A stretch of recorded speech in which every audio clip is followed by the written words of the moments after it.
On today's episode, you'll hear 3 disturbing roommate stories. One man is forced to spy on his housemate for dangerous criminals. Another discovers his roommate's disturbing obsession with things that'll leave your stomach churning. And one tenant begins waking up in the middle of the night to a sleepwalking roommate whose escalating behavior becomes too much to handle. Hear all of these terrifying tales right now, only on Let's Read.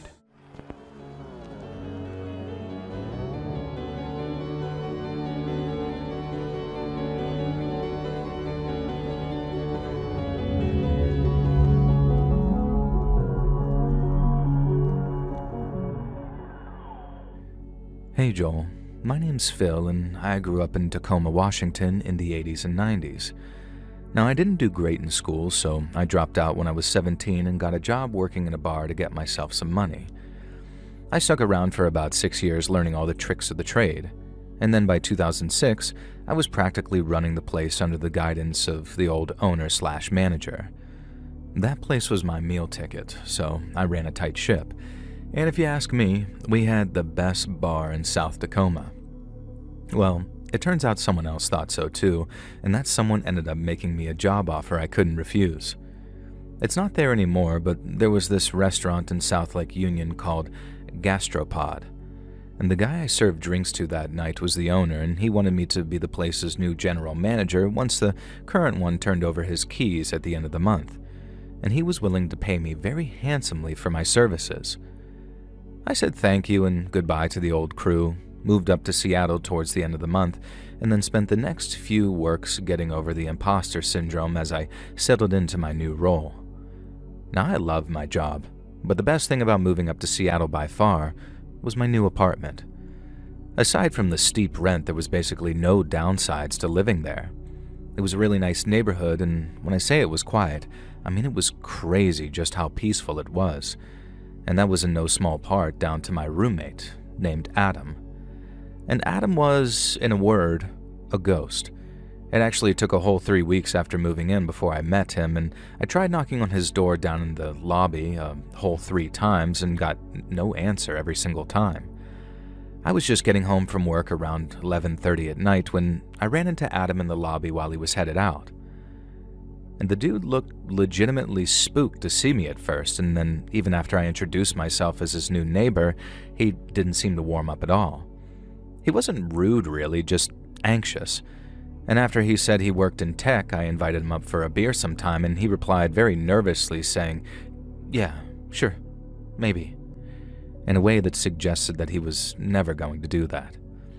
But hey, there are worse things than a quiet roommate, right? So I wasn't really complaining.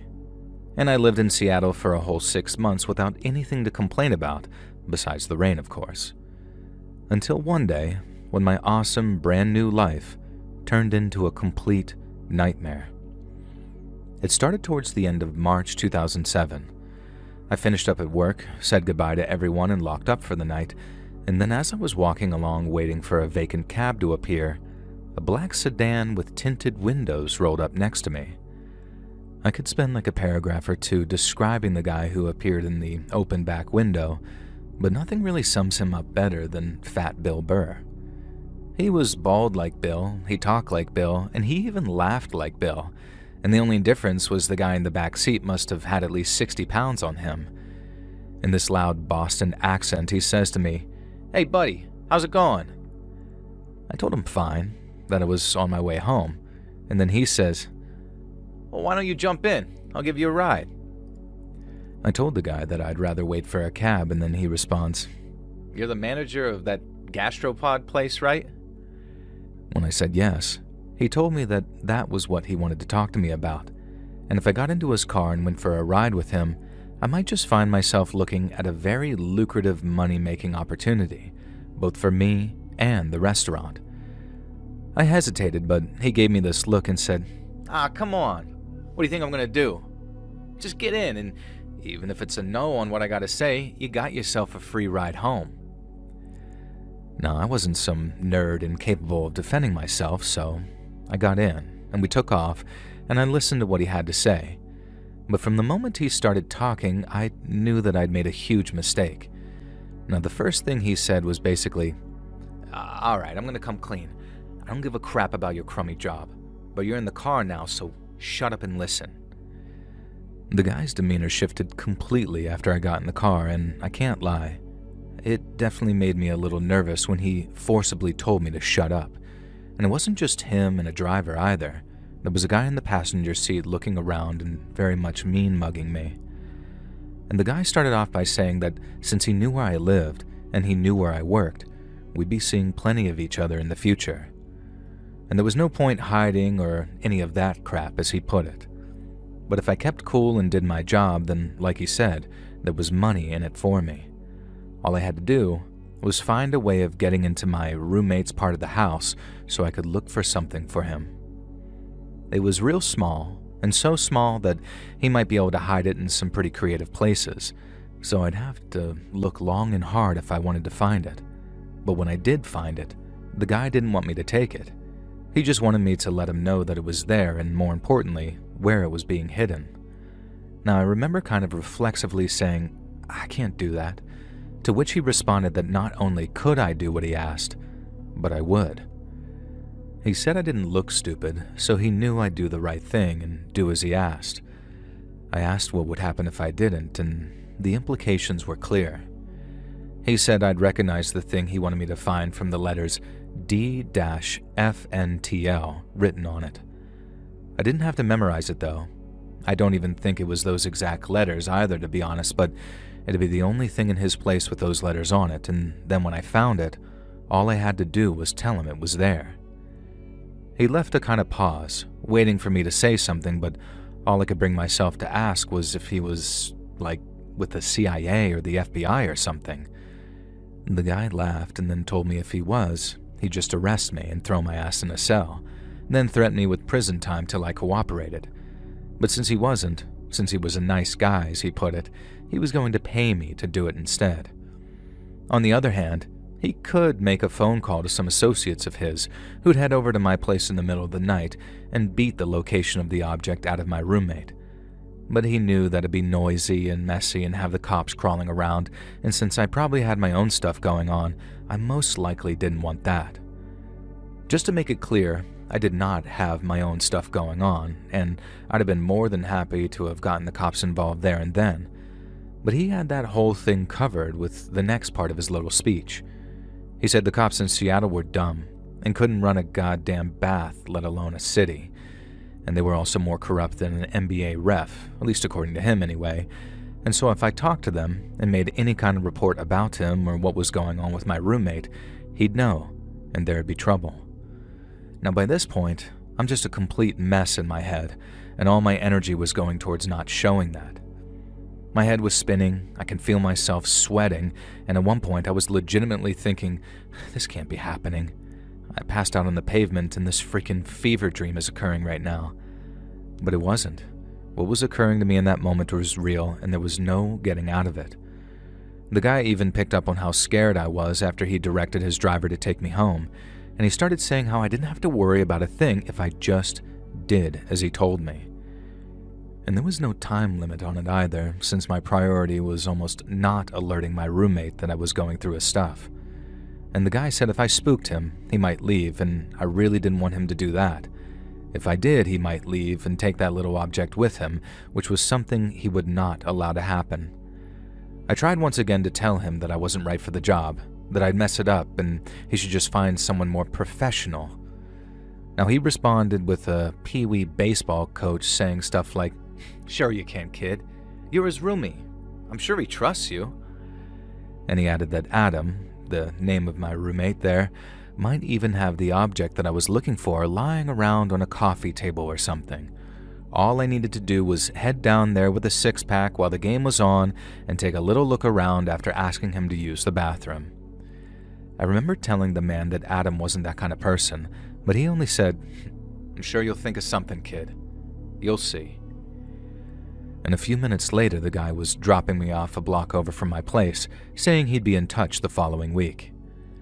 I got out, just feeling numb as I walked back to my place, and then I spent the next few hours wondering what in God's name I was going to do. I tried asking the guy his name before I got out. I Tried asking who they were with, too. I got answers to neither, and the guy just said, "It's not important."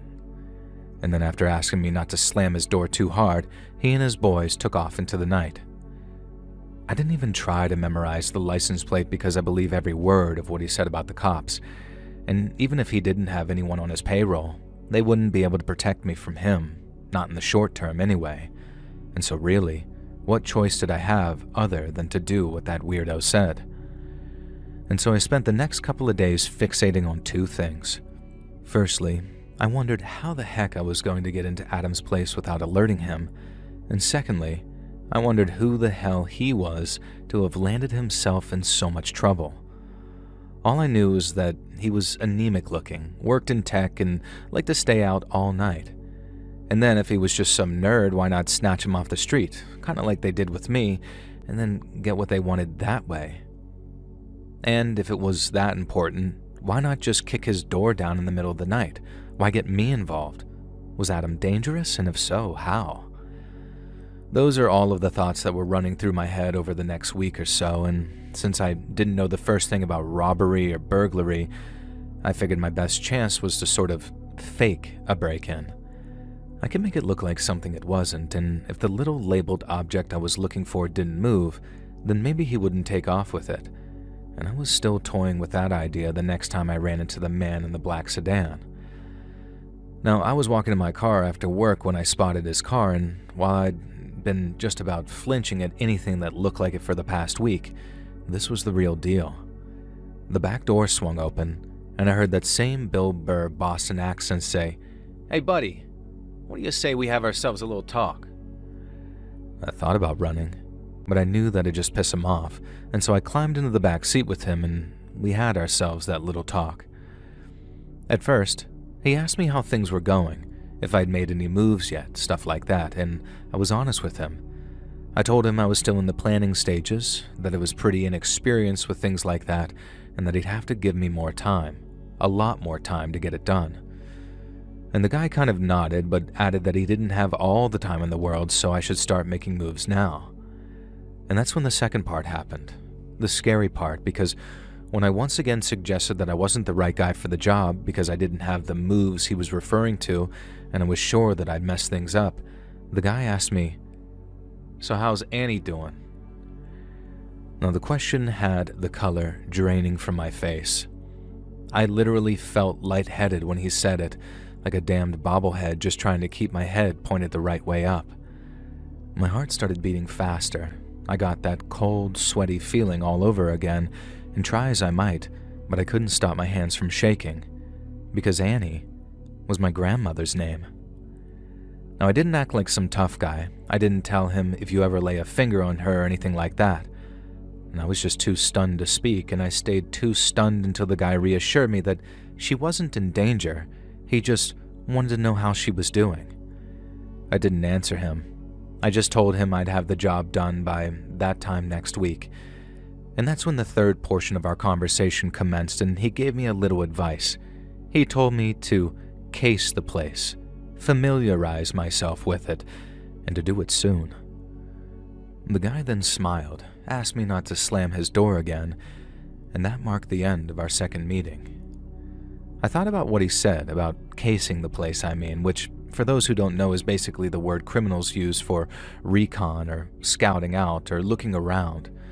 Getting a look at the place before I actually look for the thing would give me an idea of where everything was and where I most likely needed to look. And so, as strange as it might sound, I tried the idea I originally dismissed and showed up at Adam's door with a 6-pack of beer, some energy drinks, and 2 boxes of that chef's choice sushi. I figured I could pass the whole thing off as a sort of thanks for being a cool neighbor gift, so even if he didn't drink, I could talk my way inside with that good sushi that I brought. But even so, getting inside was no easy task. When I knocked on his door, Adam obviously didn't seem too excited on letting me inside. A few weeks back, I'd have put that all on him being nothing more than shy, an anxious person maybe, but right then, I knew there was something bigger going on.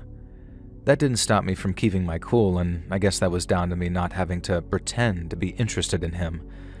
I'd been wondering about what he did, how he lived, and what his part of the house looked like for months by that point, and so I didn't have to put on some Oscar-winning performance to make that believable for him. I only really sold the idea of me coming inside by saying I'd basically never ask him again. All I wanted to do was get a feel for my not-so-new roomie, and then I'd leave him in peace like I usually did. He still didn't want to, and that much was obvious, but he knew that accepting my offer meant that I'd leave him alone in the long run, so he invited me inside. Adam's place was spotless.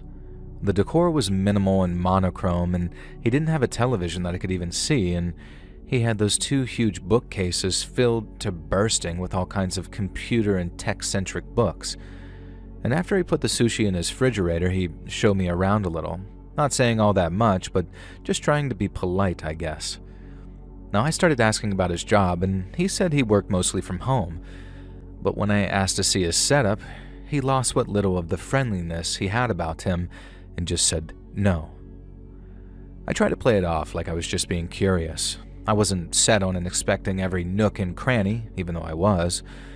But then, as I carried on getting vague non-answers to my questions about his job, I was looking around the room and seeing a lot of security cameras. I saw a lot. There were 3 of them set up around the living space and kitchen, all pretty sleek and small ones too.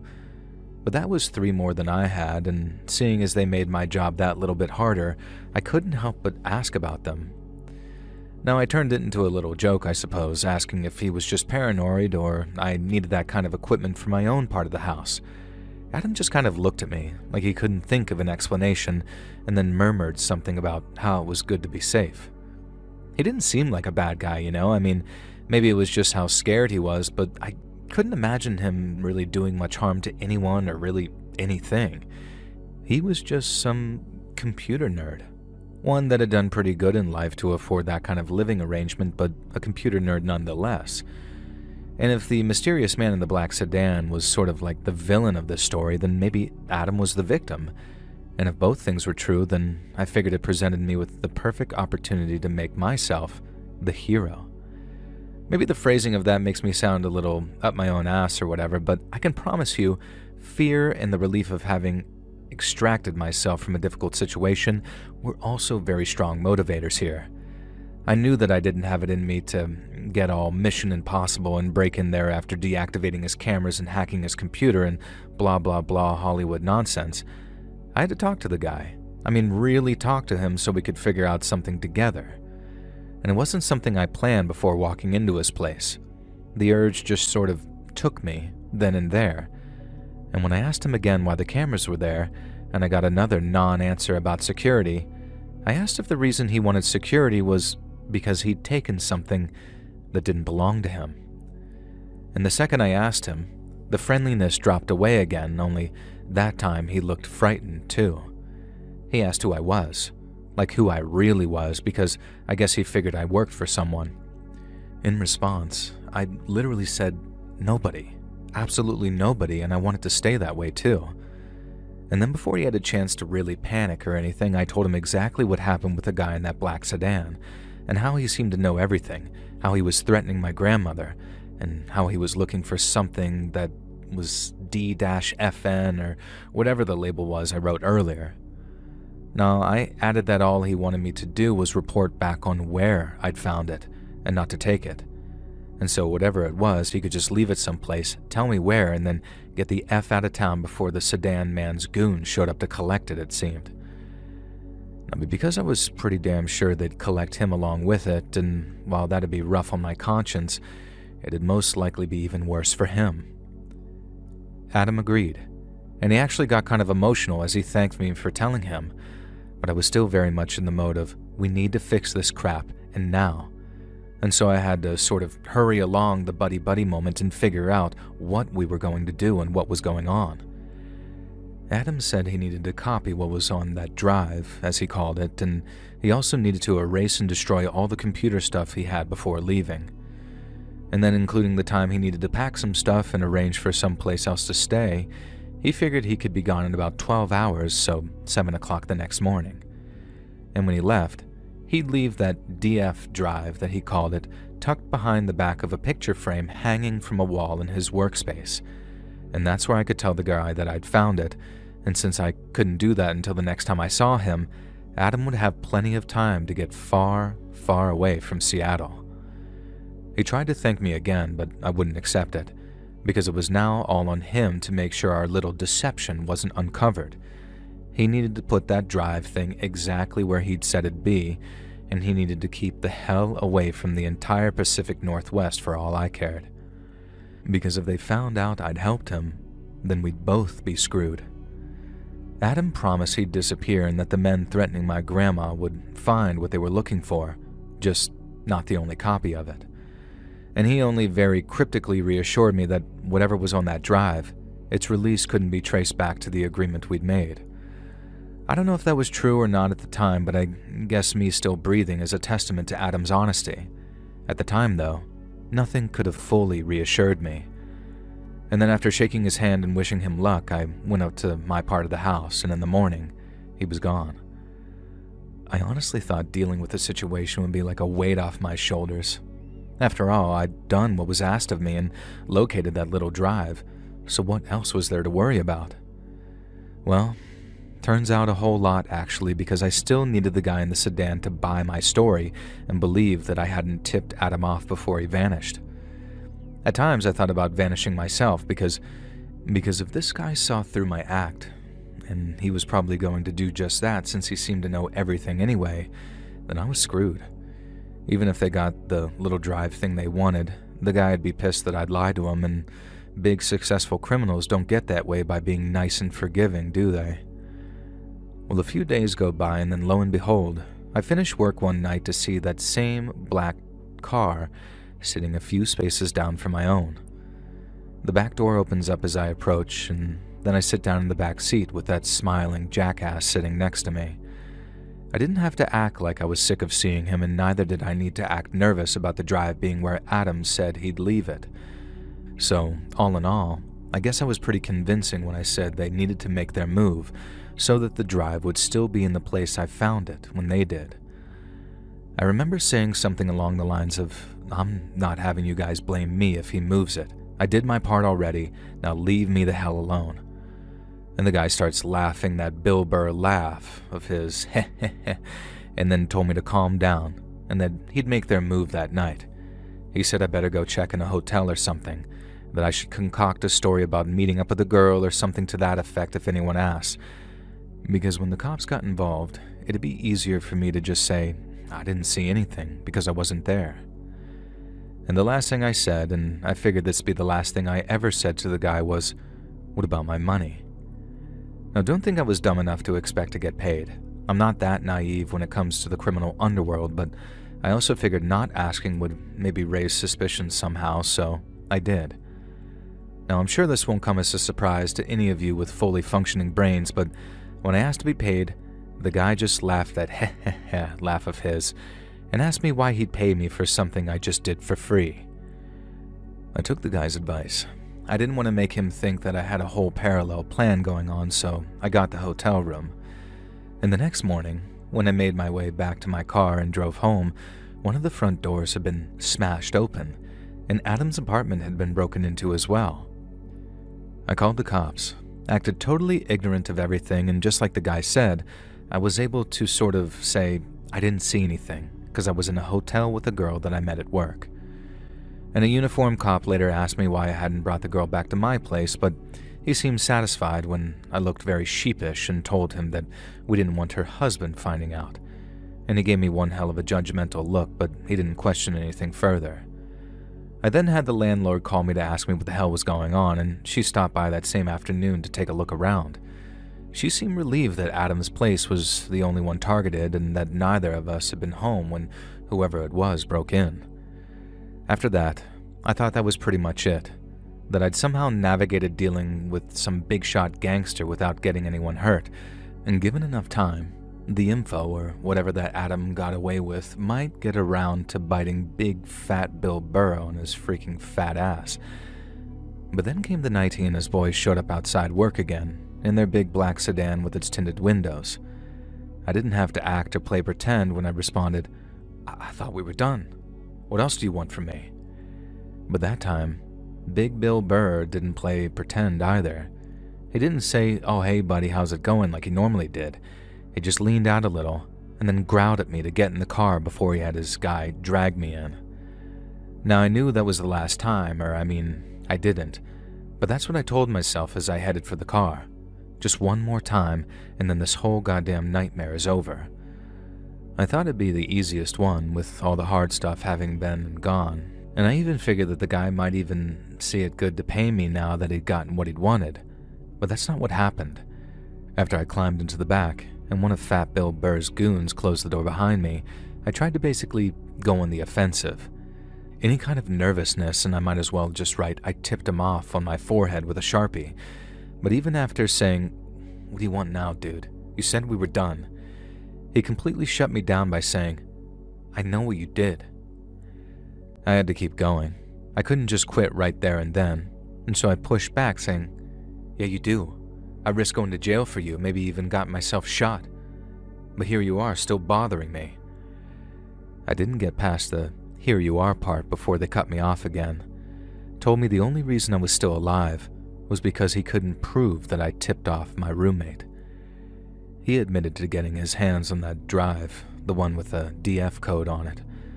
But as I suspected, he wanted his hands on Adam too, and he was angry that he slipped through his fingers. He asked me straight up if I'd tipped Adam off, and when I said no, he just rolled his eyes and called me a lying sack of crap. He then told me that for my information I should know that a body washed up on Alki Beach that very morning, and the cops thought it was my roommate, Adam. But Fat Bill Burr knew it wasn't. He said the reason the cops were so convinced it was Adam was because the body that they found had Adam's teeth. But it wasn't Adam, and Fat Bill Burr wanted me to know that the blood of that random homeless dude was on my hands and not his. And that was the only time I couldn't hold up my act anymore, and Bill Burr saw it. He then says, "Oh, you didn't think about that part, did you, kid? You didn't really take the time to find out who your little roommate was, huh?"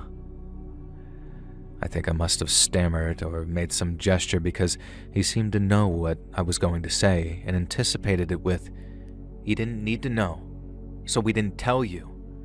And even if you didn't tell him anything, you had one job to do, kid, and you messed it up."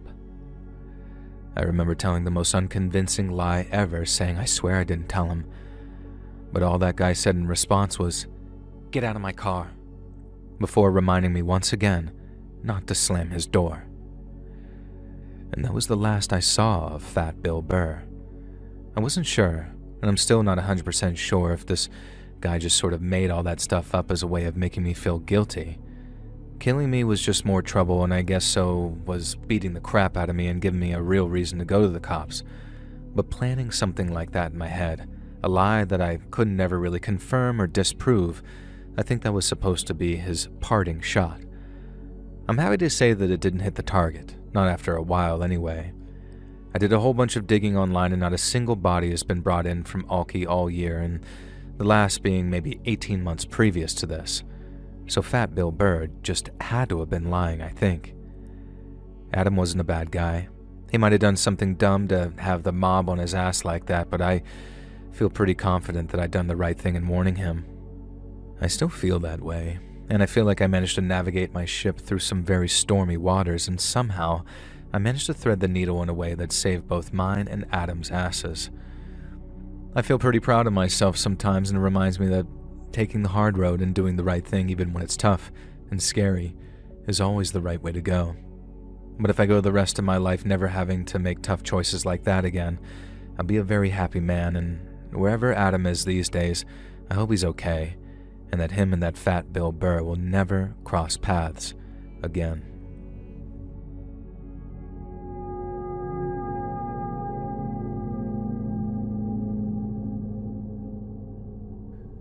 My name's Ryan, and I'm a grad student here in NYC, and I just managed to escape from the worst roommate I've ever had.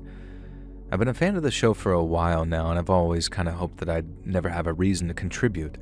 I thought I could just listen to everyone else's creepy stories and never experience one of my own, but I guess that all changed when I met Kurt.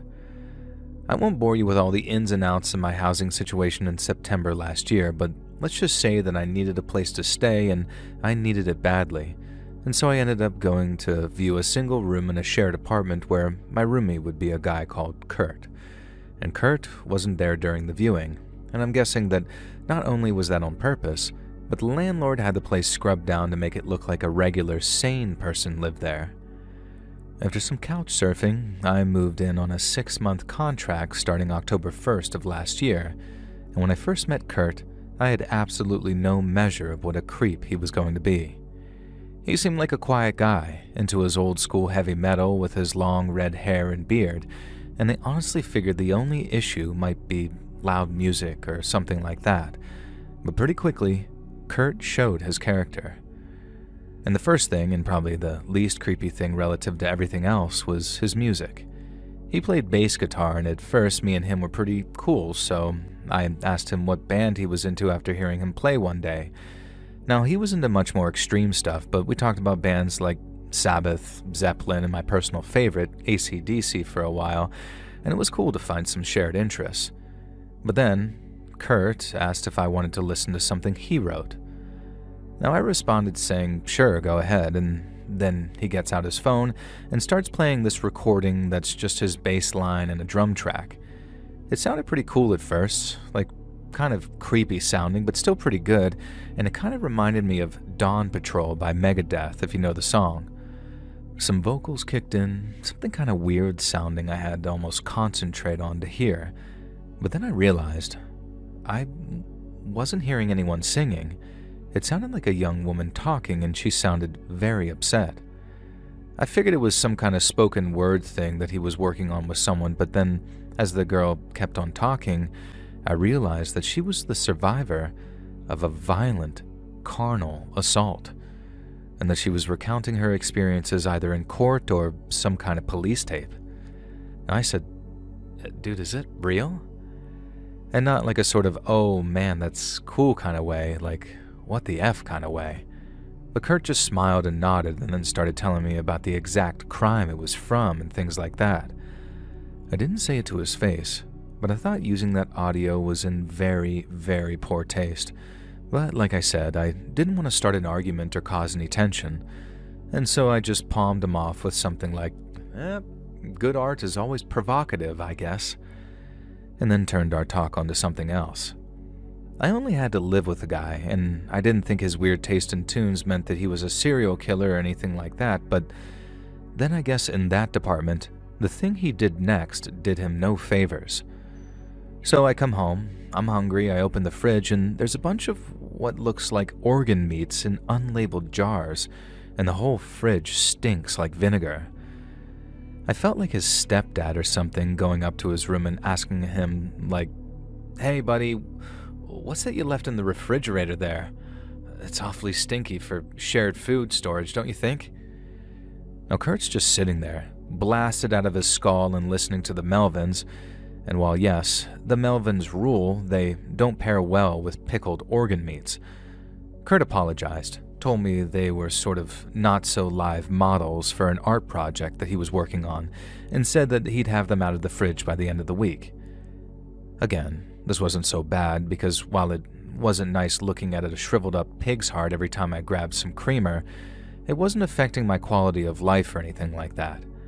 But then, come the end of the week, the way Kurt chose to dispose of those organs pushed things to a whole other level. I woke up to take a leak at about 4 o'clock in the morning, and I had to be up at 6:30, so I'm pissed that I'm actually losing out on sleep.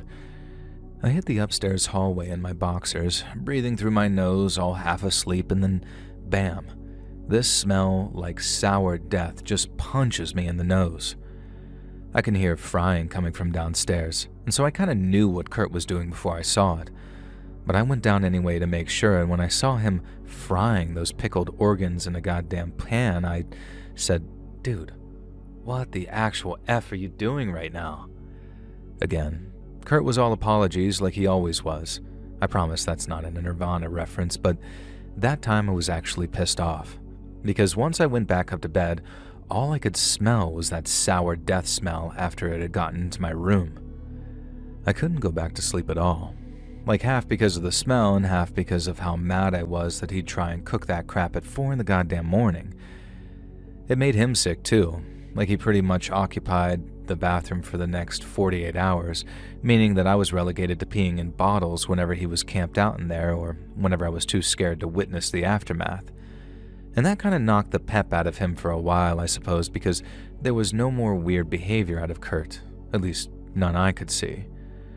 Now, the next thing happened maybe 2 or 3 weeks later when I came home to find a piece of meat hanging from some string he had tied to a cabinet handle, just sort of hanging there over the workspace. It didn't have a hook going through it like you might be imagining.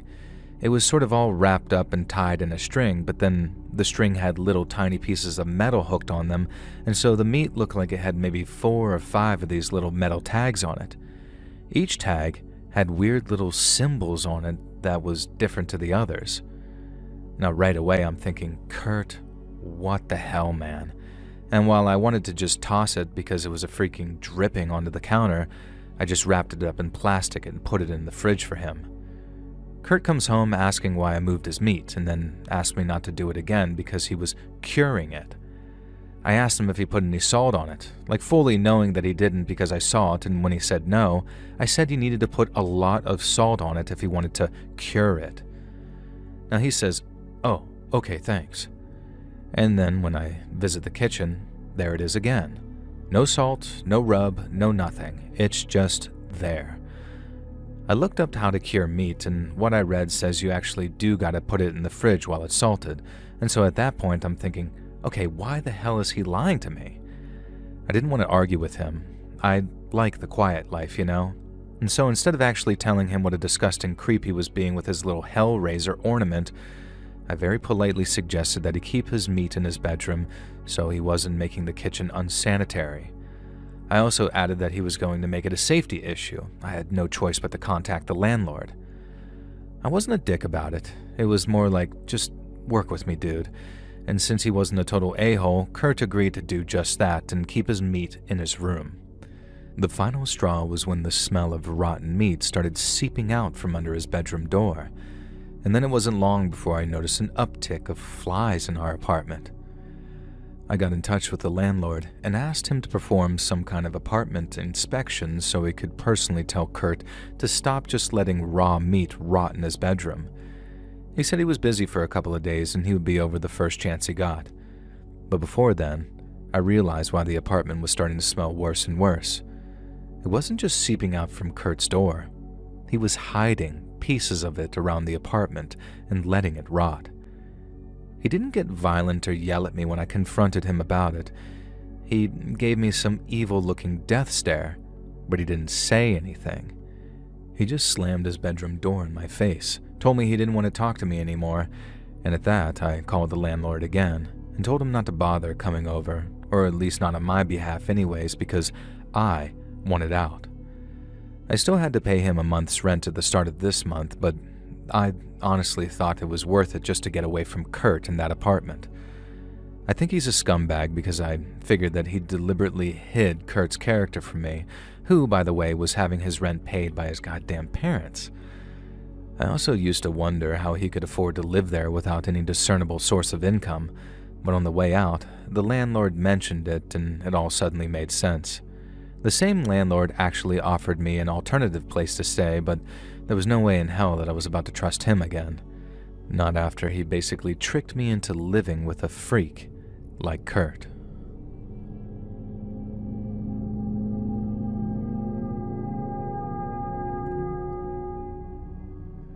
So let me tell you a story about how the best living situation I ever had turned into the worst living situation I ever had, and why there's never been a truer statement than never judge a book by its cover. So many moons ago now, I was looking for places to live in the city I'm at when I came across this pretty amazing apartment while going through the listings. The decor is awesome, it's all furnished, and it was maybe 15 minutes walk away from my job too, so literally perfect in almost every possible way. The only drawback was that it was a shared apartment. Now, I wasn't completely averse to living with someone, but I also knew that if there was a clash of personalities or something like that, then things could get pretty tense pretty quick.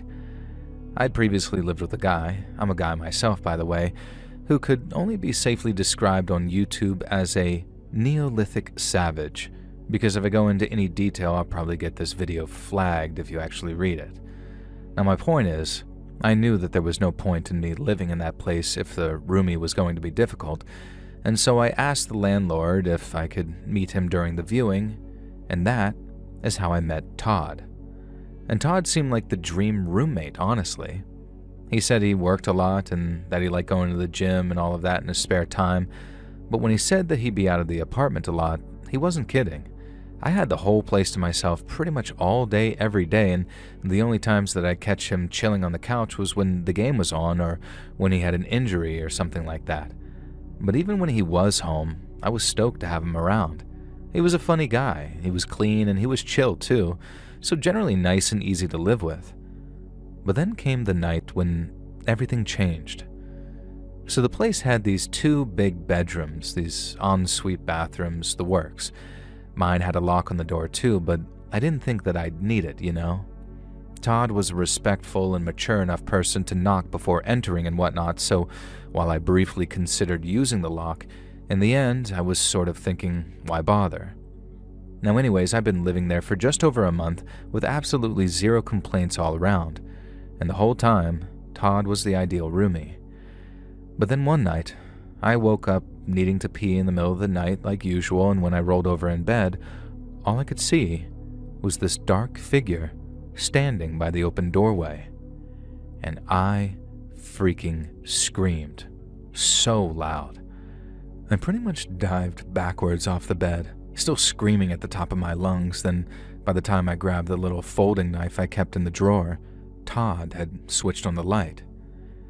It was him, standing there in his underwear, but as weird as it might sound, he was just as surprised as I was. You see, Todd wasn't aware that he'd got up out of bed and walked into my bedroom because he'd been sleepwalking. Now, I said he probably should have just told me that once I'd moved in, but as it turned out, Todd hadn't done any sleepwalking for years. He said he used to do it a bunch when he was a kid, especially after he and his family moved house one time, and he figured it was probably the change of me moving in having triggered it or something, and said that he'd never had neglected to mention if he'd been actively sleepwalking.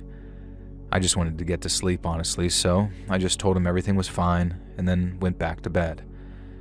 Now, the next morning, I texted him to say basically, hey, sorry if that was weird, and I'm sorry about your condition coming back. I hope everything's okay.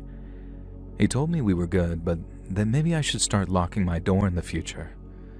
I texted him back saying, sure thing, Captain Obvious, with maybe a laughing emoji, and then we were pals again. Now from then on, I started locking my door at night, but it also wasn't like Todd wasn't doing anything about it. He said he went to some doctor who gave him a prescription for mild sleeping pills, and then for about a week or so there was nothing. And then one night, I'm asleep in bed and I hear bang, bang, bang, bang on my bedroom door. Now once again, I'm just about jumping out of bed, but since Todd's knocking, I figured that he must be awake, so I asked him what's up. But I get zero response. I knew he must have been sleepwalking, so I called out to him to say, hey, wake up! All that kind of stuff, but again, I got no reply. I got up out of bed thinking, please don't make this a regular thing. And then when I opened up the door, there's Todd, buck naked, with his eyes all rolled up in their sockets so all I could see was the whites. I yelled something, slammed the door, and I think that's what woke him up, because the next thing I hear is him saying sorry and then running back to his room, still apologizing. I didn't follow him. I was mad, but what the hell could I do? The guy had some serious condition. It wasn't really his fault. And so I went back to sleep, went to work the next morning, and then called Todd at lunch to see how he was doing. He kept apologizing for waking me up, but I made it clear that as long as he was seeking help, then it was fine, because sooner or later the issue would be resolved, and that's aside from the fact that he couldn't really help it. He was super grateful, which was fine, because what choice did I have other than to work with him, and then again, that same sort of pattern played itself out. He went to the doctor, got more powerful sleeping pills, and even started hammering cardio at the gym after work to really tire himself out, you know? And there were another couple of weeks without incidents, and then once again, I woke up to Todd banging on my door in the middle of the night. I was just getting so tired of it by then. Almost every time we thought he'd handled it, it came back all over again. I started to suspect that he might not be sleepwalking, and that this was sort of like a weird way of trying to force me out. But I guess that was my paranoia and exhaustion talking because, well, I guess you'll soon see. And so he bangs on my door, wakes me up, and I start telling him to wake up and go back to bed. I put my head back down on the pillow, and he didn't knock again, but I also didn't hear him wake up or walk back to his room, so I got up, walked to the door, and started listening out for him.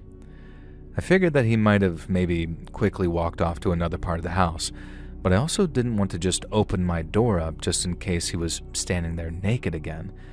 And so as I said, I listened, and what I heard sent a chill run through me. Todd was standing on the other side of the door all right, and I knew that because he was whispering something. I knew it was just his unconscious brain working and that what he was saying probably didn't mean a thing, but just hearing him whispering on the other side of the door gave me the creeps, big time. I ended up waking him up by banging on the door back at him, and it sucked to hear him get scared and frightened, but at least it let me know that he was for real. I started questioning why him knocking on my door didn't wake him up, but me knocking back at him did. But I guess it was sort of like the outside stimulus throwing him off his sleep rhythm or something, because, like I said, I don't suspect him of faking this anymore. Now anyway, the final time it happened, before I started to consider just leaving at the end of that month, I recorded it to show Todd that next morning, and I guess just so he could see things from my perspective. Now he started hammering on my door again, and I tried waking him up by banging back, but for some reason that didn't work and he started whispering again. Now I banged a second time thinking another round of knocking back might do the trick, but all that did was make Todd start speaking louder, and it was then that I heard what he was saying for the first time, and it was almost like a prayer, but all kinds of jumbled. There was a lot of "Our Heavenly Father, Lord, hallowed be thy name," but none of it actually went anywhere. It was all these phrases just sort of looping and spiraling until it sounded almost like nonsense talk, just like an edge of reason to it. Now he spoke in this weird voice too, like in the back of his throat almost, and I honestly think that it was one of the single creepiest things I've ever heard in my life. If I just woke up to that on the first night it happened, then I'd have been even more spooked than when Todd just appeared in my room. But since I kind of knew what was happening, I just went back to bed with a pillow wrapped around my head and tried to get some sleep. Now the next morning before I left for work, I showed him the video I took the previous night. It obviously didn't show much of him, but it captured all the creepy sounding nonsensical prayers that he recited in the back of his throat voice of his. I massively regret showing him that video, and I didn't do it to be mean or anything like that. I just needed him to see how serious it was and how bad he was disturbing my sleep. But oh man, the second he heard himself, it was like the stuffing had been knocked out of him. He went quiet. He said sorry, and then after telling him I'd see him later and we could talk about it after work, I figured that he'd head out the door like he usually did. Only he didn't. He just sat down at the kitchen table and he started to cry. Now later that day I got a text from Todd saying that he was checking himself into some kind of medical facility and that he might not be back for a month or two, maybe more. I had the apartment all to myself for a while, which was nice in a way, but I was really worried about Todd. We kept in touch and I'd ask him how his treatment was going and all of that, but he'd always give me one-word answers and then change the subject like he didn't want to talk about it. Now, I remember thinking it probably wasn't going well since he didn't want to talk about it much, and then after 2 months, Todd told me that he wouldn't be moving back to live with me, and he'd be sending someone over to gather his stuff. It was sad, knowing this super capable guy was having such trouble with a medical condition. I mean, it was creepy as hell being in the middle of all of that, and I think it'd have been a hell of a lot more frightening if I didn't know what was going on. But I did, and there was a rational explanation for it. It just sucked it was happening to him, and I lost his number after losing my phone, so these days I can't reach out to see how he's doing.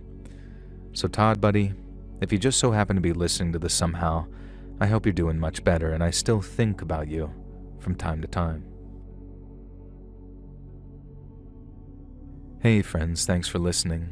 Click that notification bell to be alerted of all future narrations. I release new videos every Monday and Thursday at 9 p.m. Eastern Time, and there are super fun live streams on Sundays and Wednesday nights. If you got a story, be sure to submit them over at my email at letsreadsubmissions@gmail.com, and maybe even hear your story featured on the next video. And if you want to support me even more, grab early access to all future narrations and bonus content over on Patreon, or click that big join button to hear about the extra perks for members of the channel. And check out the Let's Read podcast, where you can hear all of these stories and big compilations located anywhere you listen to podcasts. I also have a true crime channel called Saturn Soul, and all those links can be found in the description below. Thanks so much, friends, and remember, don't trade your Pokemon for peanuts.